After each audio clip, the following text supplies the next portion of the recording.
Hello, and welcome back to another Top 10 Finis of Final Fantasy XIV. Throughout Final Fantasy, there are many Finis to look at. There are pots, for instance, flowers. If only there was some way to combine these two things. Potted plants. And that will be our topic today. Taking a look at various potted plants. A stipulation for this is we won't necessarily be limiting this to specifically pots, more or less vessels that are going to be carrying plants. So let's jump into it.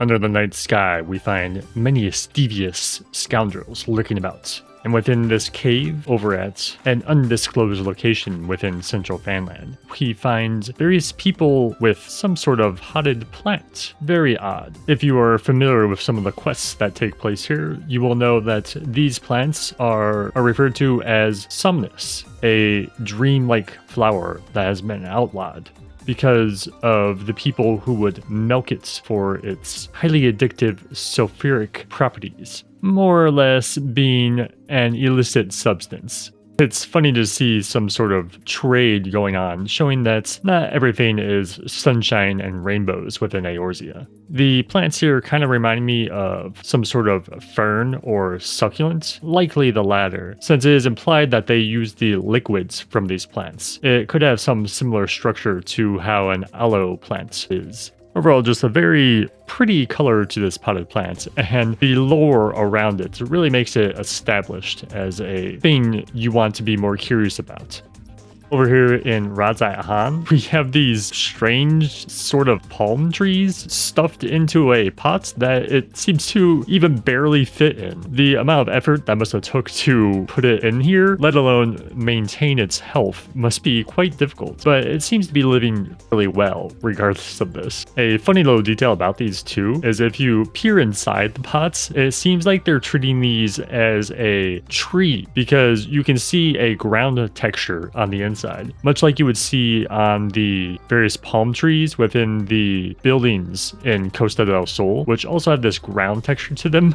Just a very strange way they somehow get around placing plants. I wonder if there's some sort of limitation that requires trees to be placed on ground like they are, and not just floated into the air. Overall, just a strange design choice in general. Besides the ridiculousness of a palm tree being stuffed into a pot, the colors of the pot themselves are very pleasant contrast in comparison to everything around it, with all the reds against the blues. Just sort of funny what you end up seeing if you take a moment to stop and be like, does that make sense?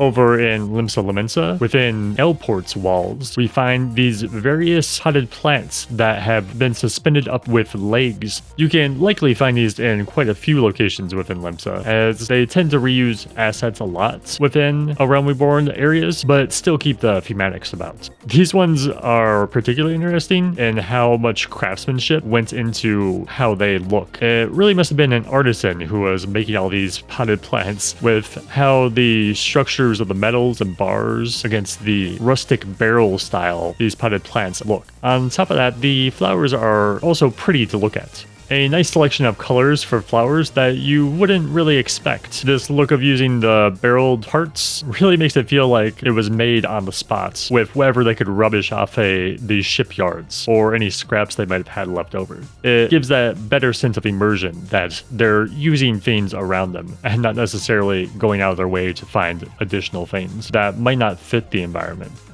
In Idylshire, stowed away in this corner next to the various gardens, we can find these younger plants, maybe possibly even various herbs, in these temporary pots that you might see in real life, like in a chain store made of some sort of plastic that you usually find made out of some sort of cheap plastic. I wonder what material they are made out of in Eorzea, since plastic isn't really a thing in the universe that has been well established. If you look closely, you can even see a seam on the pot that looks like it would be exactly the seam you would see in one of those cheap plastic pots that are meant to just be temporary while the plant itself is getting ready to be planted in the farm or garden. It's nice to see this establishing line of progress from seed to ready to be planted and being planted in the farm itself. It helps establish that the people here are making steps in their life and not just reaching the end goal instantly with all their crops fully grown.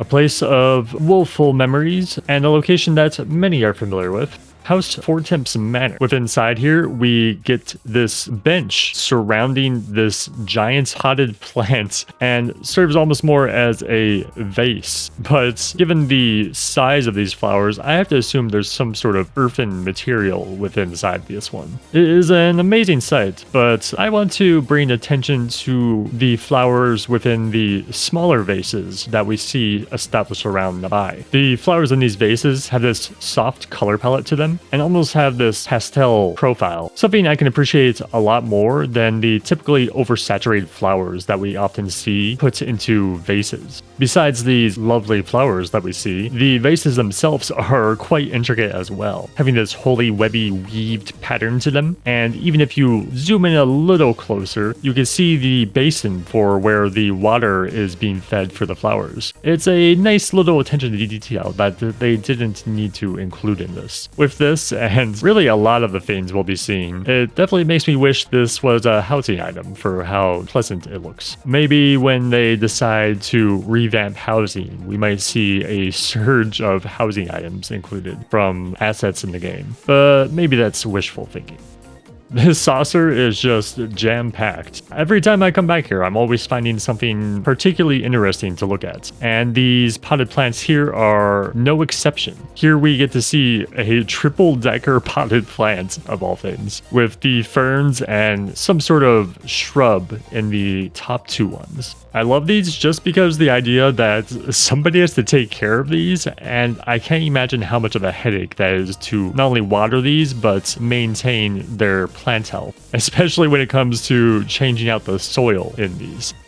Over in Aleport, we did see some barrel pots earlier, but now we're looking at some more intricately designed ones, and ones that have a bit more flair to them. Over here within Eulmore, on these ones, we get these bizarre decorations of some sort of golden material slapped on top of the barrel, and with them some flowers that seem a little odd for Eulmore as well. I love the rustic vibe these give because it's a huge contrast compared to the gaudy atmosphere that these are residing within. For a place so gilded, having this sort of design is funny to see. I like to imagine that these gold ornaments were added after they arrived, given the people of Eulmore's taste.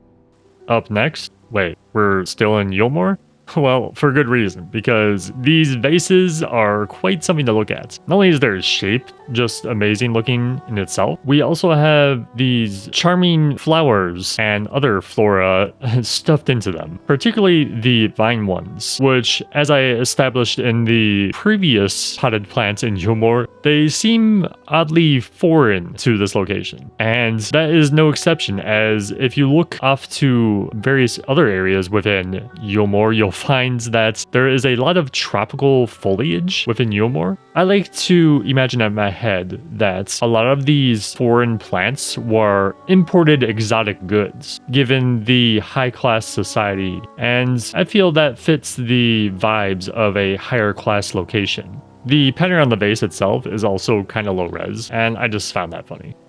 Now we're heading all the way over to Kugane to peer a visit in at the Ruby Bazaar offices. Within here, we have another stacked potted plant. And this one I found particularly interesting when we end up zooming in on some of the details found within. If you notice closely, the potted plant on top is actually just floating on top of it. It's not connected to the plant below it. It even has like a stump on it, as if it at some point was meant to be connected, but maybe they changed their mind on what sort of plant was supposed to be in the bottom one. Though it seems to have a very similar structure to the ones we saw in the gold saucer. Maybe these were worked off of each other and they took that gold saucer design and modified it here. It's hard to say without having a little insight. This almost ended up being my dishonorable mention, but that was left for our upcoming choice.